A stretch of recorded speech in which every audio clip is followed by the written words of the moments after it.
Sammy. Hey. Morgan is here. What's up?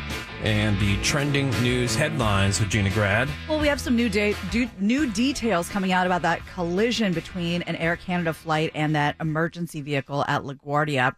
So data shows the plane was going around 100 miles at the time, 100 miles an hour, and security video showed the exact moment when the plane hit the truck and broke apart.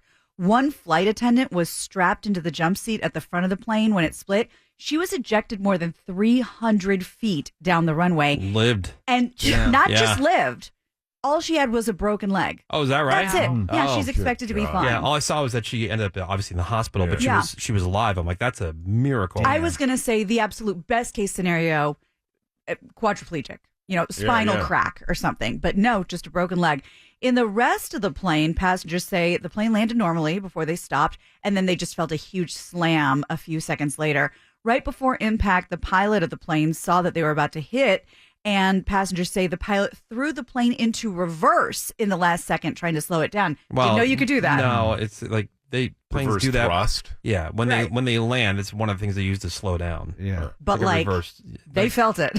Yeah, well, they didn't go backwards. That would have been awesome. That plane's going forward. It's, they didn't throw it in That's reverse. Why they have those little He didn't throw his arm around the passenger seat and start light a cigarette. Yeah, I mean, wheeling it around. Like, even have a second to do that? They're going so fast. It's crazy. Or the pilot to the co-pilot puts his arm out like your mom did. Oh, yeah. Stop short, right.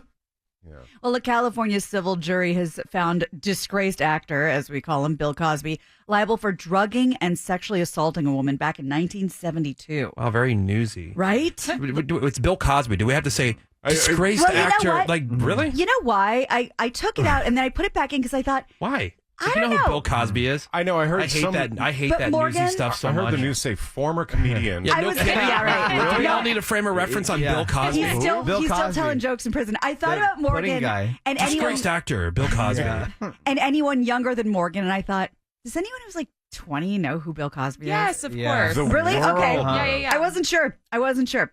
So this lawsuit lasted just 2.5 weeks and said that the woman was a server at a restaurant and Cosby invited her to this show later that night.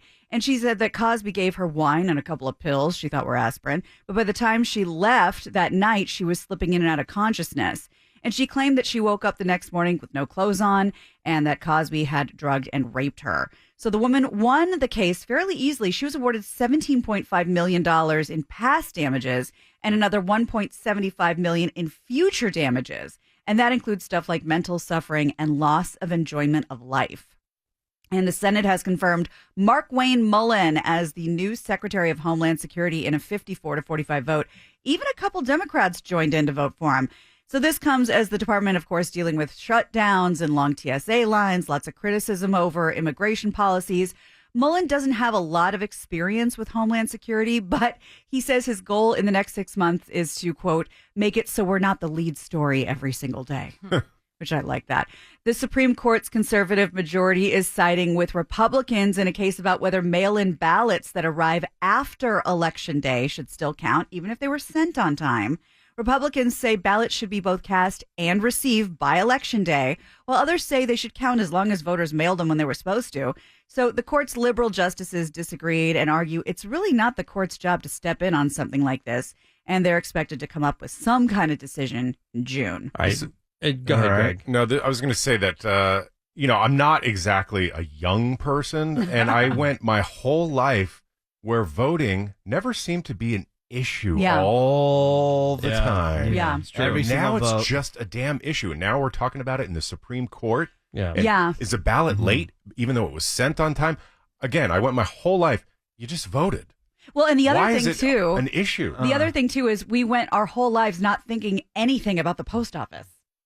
I never thought about it. Now it's like, is it late? Is it early? Who's in charge of the post office? Yeah. What's going on? Okay. So when it comes to the ballots being in on time, I get it. There's Election Day, right? Right. It should be received by Election Day. By Election Day. Now, I like the voting by mail. Yeah. Like, it's convenient. It's easy. Yeah, I like it. I don't like to, deal with the lines, right, down there on Election Day. But like I would think that, having it in by a certain time, that makes sense. Yes. Like, that seems to make common sense. Like, yeah, it's not just vote whenever you feel we like need it. to know when to start counting. I heard the argument. I do agree with this, that it introduces some doubt into the system when, you wake up the next morning after the election and they've got all the precincts and you see whatever the results are to that point. But then over the course of like the next couple weeks, it's like somehow they there's find a massive the number of swing yeah. and from all these, like, it's like, dude, like, have everything in by a certain time. And if you think that for whatever reason your ballot doesn't make it on time, you could take that mail-in ballot and just drop it off there. You don't have to wait in line. That's true, actually. There's the thing where you just drop it off and you're out of there, but it's at the polling place on time. Right. And then maybe there's a thing where, okay, so you mail it with the intention that it's there by a certain time. Give it like an extra day. Yeah. And anything that's not in a day past election day, then those don't count. I would say a minute past election. I'll be honest. Like, you got to have some buffer, right? Right, midnight on election day. Yeah, there's got to be some buffer. I'm kind of against voting by mail. I think you should. Are you? Yeah, if you like really care about what's happening in your state or whatever, you should take the time to go vote in person. It started for the military, right? Yeah, there are certain situations. Military, fine. And people in the hospital, stuff like that. That's what they're meant Astronauts, for. sure. Yeah, but if I just don't feel like going down to vote. I'm a collector. Every 2 years. I'm a collector of quotes, right? Yeah. I heard this quote. I think it's really funny. Voting is the adult version of writing a letter to Santa Claus. Nah. So funny. That's Jaded. True. That's true. Yeah. And if it's True. if you're talking about the presidential election, whatever, the biggies, every 4 years, one day out of every 4 years, you can't manage to drive to a drop-off box or go to a polling place. Well, what do you do? Make a good point, because for anyone who watched the show Succession, there's like these billionaires at this party one night, and one of them goes, "What are we doing here?" And she goes, "Choosing the next president." So you might be onto something. Well, in one of the weirdest stories of the year so far, a 27-year-old quadruple amputee who was also somehow a professional cornhole player has been arrested for murder in Maryland. Yeah, this story is crazy. So weird. You think the ultimate alibi would be like, ow, couldn't do it. Couldn't have been me. Yeah. But there's videos of him shooting guns. Right. So the guy was driving with 3 friends in his SUV when he got into this big argument with whoever's in the passenger seat. So things got crazy. The amputee pulled out a gun and shot and killed the passenger while driving. Everyone else in the car freaks out, spills out of the car as soon as the guy pulls over. And he asked them, "Hey, can you help me get rid of this body?" But they said no. So the amputee just left them there on the side of the road. A few hours later, cops responded to a call of a dead body in a yard of a church, and they were actually able to tie this dead body back to this guy's SUV before arresting him. And yes, he'll be facing murder charges. Imagine a quadruple amputee asks you for help with something and you say no. How rude. Also, how do you arrest them? You just pick them up and throw them in the car? Jeez. right, like No, you serious can't question. handcuff him. Right. Isn't it protocol to handcuff? Yeah, right. Carry it like a baby. Also, once this guy gets arrested and gets out, he has to go on a speaking tour. Like, don't ever think you can't do anything that you want to do. Look what I've accomplished. I know. Allow me to inspire. Driving and shooting. Yeah, Like, right. you have to technically, like, protocol says you have to put cuffs on them, so like you just duct tape a pair of handcuffs to the back. Wait, and then of this also, quadruple Cover your amputee. butt, yeah. Yeah, couldn't his lawyer go after the cop? Right. I think we're glossing over that he was a cornhole champion. Yeah. Also, Well, there's that. Was he what they tossed?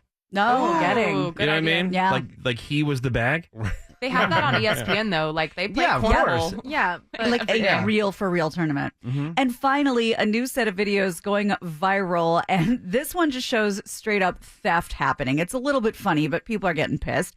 It's where the theft is happening. So the video shows people walking into hotel complimentary breakfast buffets, stocking up on plates of food, then just leaving without, being a guest or paying or anything like that. I see it posted online as a quote life hack. No, Yeah, that's stealing. Same. Theft hack, yeah. That's a Theft. life hack. I've seen that. So hotel chains like Holiday Inn and Hampton are doing their best to crack down. So you're probably going to be asked to show your room key. So just go ahead and bring that down with you to the buffet. Well, my buddy and I, when we were unemployed, we had no money. We would go do this. Of course. But I had old hotel keys, so that was my move. I would walk by the buffet holding my key.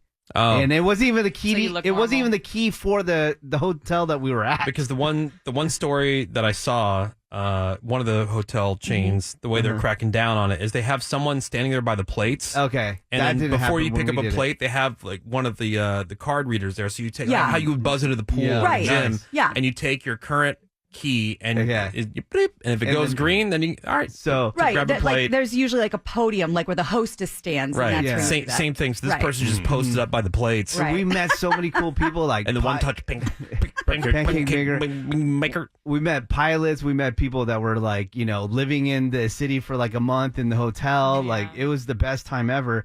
But You ruined it for everybody. Well, no. When we finally got back on our feet, we were watching TV one day, and somebody was doing that on intervention. We're like, one-touch pancake maker.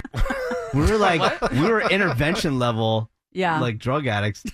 Well, actually, and I take that back. You didn't ruin it for everybody. Whoever put it online as a life hack ruined it for everybody. We did this like 15 years ago. Ahead of the One-touch curve. pancake maker. we never went for breakfast. It was always dinner. What was it? Maker. One-touch pancake maker.